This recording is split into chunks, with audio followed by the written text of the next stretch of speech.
I feel like I've been seeing a lot of videos about Kafka on the internet recently. And by that I mean Kafka as in Franz Kafka, the writer, not like the anime character or video game character that always comes up when I Google Kafka.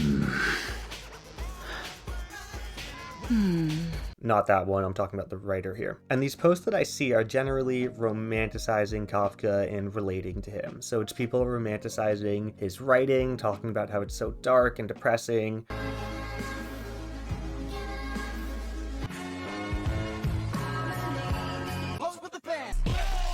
Romanticizing his life, talking about how he was a tortured soul that lived apart from the rest of society and how much they relate to that.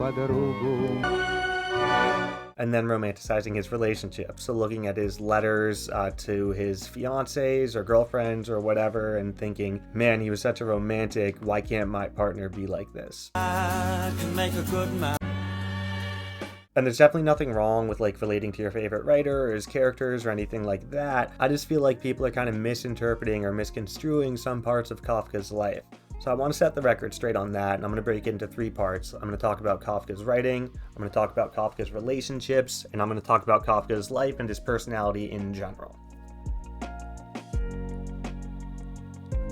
Alright, so like I said, I feel like people are construing Kafka's stories as these incredibly depressing and dark and grim stories, and I agree that his themes and topics, which are things like alienation, inability to function in society, bureaucratic hell, these are quite dark and they're pretty claustrophobic. But I think that the beauty of Kafka is the way that he approaches these topics. He does get us to dark conclusions, yeah, but he gets us there in a way that is characterized by absurdity and humor and irony. He essentially wrote like these ironic children's stories that were meant for adults. There's an old legend you might have heard about Kafka. That in some of Kafka's most horrific stories, his neighbors would complain because he would be laughing so hard late at night as he wrote these stories. He found them very, very funny. And while I don't think he is riotous or hilarious, I definitely think there's something there in terms of how we should be reading Kafka. I do think that he's funny. And if you don't think that's true, well then how do you explain this video of me live streaming reading Kafka stories from the other day on Twitch?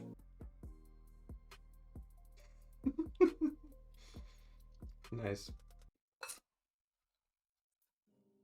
I mean, if I came to you and I told you that I wrote a story about a guy turning into a giant bug, you wouldn't exactly say, damn, that sounds dark and deep. You would say, oh, that sounds kind of funny. Why would you do that? But I think it's really important to recognize this aspect of Kafka's writing because I think it's what sets him apart from other writers that were writing about the same dark themes. What Kafka does is he uses these absurd situations to highlight the trappings of our societies or our own emotions. It's like the exact same thing that I would say Philip Roth does, except Philip Roth does it in 500 absolutely grueling pages, and Kafka knocks it out in 10 kind of funny ones. Alright, on to Kafka's relationships. Okay, so if you don't know, all of Kafka's letters and his diary entries got published after his death. This was explicitly against his wishes. Included in this are a lot of really romantic letters that he wrote to a woman he was engaged to. Her name was Felice Bauer. And also romantic letters that he wrote to a woman that he carried on a relationship with. Her name was Milena Jesenska. He said a lot of beautiful things, which I appreciate, just like everyone on the internet does. But I feel like some of the context on these beautiful things is getting lost, and I want to help provide it. So the first thing to get out of the way is that Kafka kind of fucked. This is the guy in the house doing all the fucking. Am I right? You know I'm right. He was definitely a little obsessed with sex. He talks about it a lot, and if you read through his stories, you can see that people are regularly having sex with women that they've just met, which I think is kind of interesting for the times. And I think that he definitely saw presenting a really romantic front as necessary to getting that sex. I think that was the standard at the time. I mean, he backed out of multiple marriages throughout his life, including the marriage with Felice Bauer, and even while he was with her, he had an affair with her friend and impregnated her. And if you look at these romantic letters and then you correspond the timing to his diary entries, you'll see that his diary entries actually present a very different tale than his letters was telling. So at the same time that he was writing those really romantic and beautiful letters to Felice, he writes in his diaries, "I am nothing but literature and can and want to be nothing else. A marriage could not change me." Later, he compares his engagement to Felice to torture. He writes, "I was tied hand and foot like a criminal. Had they sat me down, corner-bound in real chains, and placed policemen in front of me, and let me look on simply like that, it could not have been worse." So if you're ever wondering why your partner doesn't write to you like Kafka wrote to Felice, just remember that this is on the other side of that rainbow.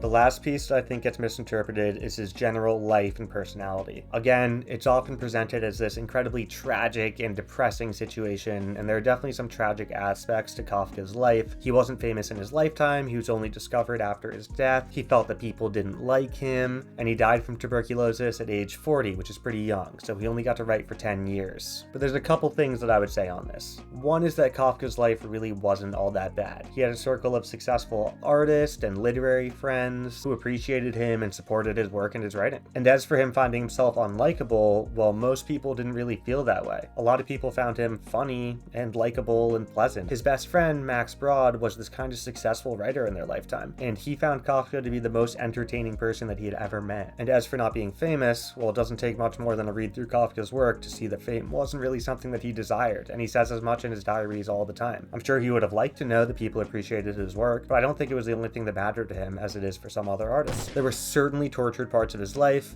and his mental health went through a lot of really severe ups and downs. I don't deny that, but that's how it is for a lot of people. If my journals got published after I died, I know for a fact they wouldn't represent the day-to-day truth. I mean, I tend to write when I'm feeling emotional, when I'm either very sad or something really good has happened and I want to make sure to mark it down. The reality is that we'll never really know what Kafka is like, but his closest friends described him as funny and entertaining. I'm not denying that he had mental health issues, I'm definitely not denying that they were severe, but if we're going to relate to Kafka and we're going to relate to his writing, I think we should understand that others generally saw him positively. So to wrap it up, if you love Kafka, it doesn't necessarily mean that you're just dark and depressed and that's your entire personality. It could also mean that you're entertaining and funny, just like Kafka was. And if you're spending a lot of time envying his romantic relationships, you should know that they weren't all that rosy in reality. This is the ASMR part of the video. Please sub to my channel. I just got a ring light and a microphone, and it was expensive. Please sub.